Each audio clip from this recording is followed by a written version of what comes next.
Hey, what's up, guys? My name's Clarence Patrick, and in today's video, I'm going to be going over 5 financial tips that you should implement in your 30s to ensure that you're setting yourself up for financial success into your 40s. Now, I previously made a video that covered 5 financial tips that you should implement in your 20s to set yourself up for success in your 30s.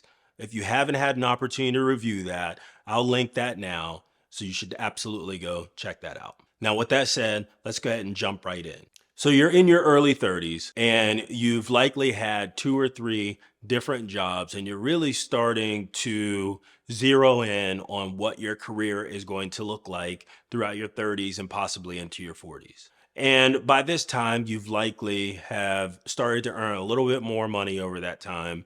So one of the things you want to make sure that you are mindful of is how the tax code can either hurt or help you as you try to build your financial wealth through your 30s into your 40s. So, one of the biggest things that you want to be mindful of as you start to make more money, you start to push yourself into a higher and higher tax bracket. So, if you are a W 2 employee, you would fall into one of the federal tax brackets, and that is the overall percentage that you would pay for your federal taxes. Now, I'm not going to go into detail on how each dollar is taxed as you move across different brackets. Now, keep that in mind as I go through a couple of scenarios that will allow you to utilize our tax system in order to delay taxes as long as possible, which will allow you more time to build wealth in your 30s. For example, if you get a raise at the end of 2023, and that raise pushes you above $47,150, you would be pushed into the next tax bracket. So, for example, if you were making $45,000 a year in 2023 and your raise takes you to $50,000 a year in 2024, your effective tax rate at the high end would be 22%. Keep in mind, not every dollar that you make up to that $50,000 is taxed at 22%. So one of the things that you can do in order to legally avoid paying taxes right now on the dollars that you made on that new raise that you got is to contribute an additional amount to your 401k. Contributing to your 401k allows you to reduce your taxable income for the year. So if you are making $50,000 a year and you contribute enough to your 401k that takes you below that $47,150 number, your tax rate will drop to 12%. So kind of keep that in mind as you're looking at your total projected income for 2024, and talk with a tax professional to inquire about strategies specifically around 401k that will allow you to reduce your taxable income to shelter you from that 10% jump from 12% federal tax rate up to 22%. And the new guidelines for 401k contributions for 2024 have increased from 22,500 a year up to 23,000. So again, I'm not saying that you need to max out your 401k in order to reduce your taxable income enough to take you down from 22% down to 12%. I'm just giving you some strategies and some things that you can talk to your tax professional with to ensure that you are reviewing all of your options that will allow you to keep more of your hard-earned cash in your pocket. Now, the second thing that you can do to reduce your taxable income for the calendar year is to contribute to your health savings account. If you are contributing to an HSA through a payroll deduction, that is typically done pre-tax, which will lower your taxable income for the year. So again, a couple of strategies that you can talk to your tax professional with to maximize your options to keep more cash in your pocket as you continue along the path of building wealth. Now, the next item that you want to make sure that you implement in your 30s to ensure that you are setting yourself up for financial success is ensuring that you are paying off any debts that you have.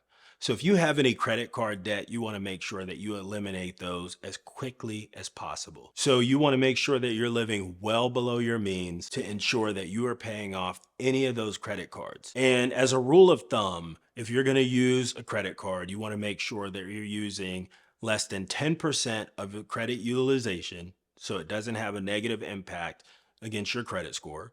And you also want to make sure that you're paying off that bill in full every month. If you're not able to do this, you want to maybe cut up those cards and not use them until you become a little bit more responsible financially to where you can handle and ensure that you're paying off that bill in full every month. And if you have student loan debt, you want to make sure that you're really attacking that as well. Student loan debt is one of the only debts that are out there that you can never get rid of. Even if you were to file bankruptcy at any point in your life, your student loan debt will remain there. It'll remain with you for the rest of your life.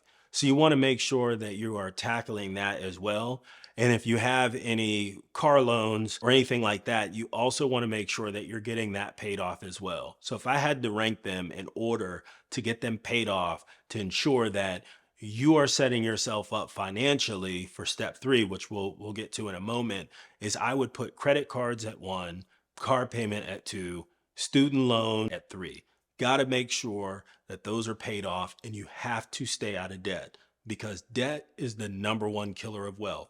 I'm gonna say that one more time. Debt is the number one killer of wealth, and it absolutely destroys your ability to build wealth. So the next item that you want to ensure that you implement in your 30s to ensure that you are setting yourself up for financial success is purchasing a home. So in step 2, we got rid of all bills that you had, including credit card, car loan, and student loan debt. So as of right now, you should be debt-free and able to save enough money to put a down payment on a home. Now, if you are a first-time home buyer, you've never owned a home, or you currently do not own a home, you can qualify for an FHA loan, which would only require you to put 3.5% down of the purchase price of the property. Now, there are a few other things that go along with that. If you're putting down less than 20% on a home, you will have private mortgage insurance that you would have to pay that could raise your monthly mortgage payment anywhere from $50 to $150, depending on your credit score and your situation.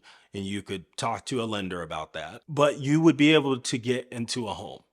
So here's what I want you to think about. If you are single and you want to purchase your first home, you should consider purchasing a duplex or a triplex or a fourplex. Residential property guidelines allow you to purchase a home that has 1 to 4 units included in it. If you live in a part of the country where there are multi-unit properties available for purchase, you should consider purchasing one of these properties because it will allow you to rent out the units that you're not staying in.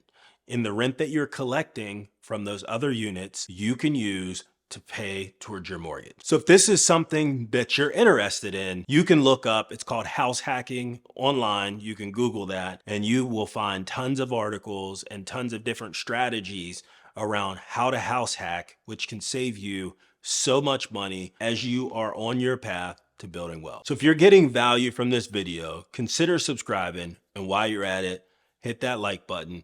I would really appreciate it. Now, the fourth item that you should implement to ensure that you are setting yourself up for success into your 40s is continuing to develop that second or third stream of income. Now, in a previous video, I talked about dabbling in side hustles to make a few extra dollars in your 20s just to supplement your income and to give you a little bit more cash that you can invest or you can save. And those businesses can be anything from starting a Shopify store. It could be writing a blog that will allow you to sell digital products. There are literally hundreds of side hustles that you can turn into an actual business.